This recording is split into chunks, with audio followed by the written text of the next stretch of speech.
මගේ චුම්බිලි මොකද කියන්නේ? ඈ දැස්සක්සට වෙලා මොකද කියන්නේ? ඔයා තමයි චුම්බිලි මගේ. අනේ කොහේ යනවද මන් දන්නේ මේ. එක තැනකටලා ඉන්න බැයිද ඔය පූසන්ට? කොහෙන් අක්කි කොහෙද ගියේ? අනේ අනිච්චං. එය මොකද බදේ? පිස්සු පූසා. මොකද කියන්නේ? හරි සෙල්ලම. උඩින් බලලා බිමින් බලලා හරින් බලලා. වැටේ.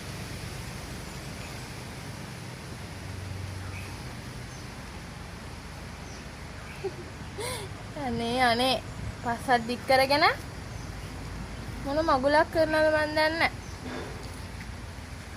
පිස්සු පූස් තඩියා. චුම්බිලි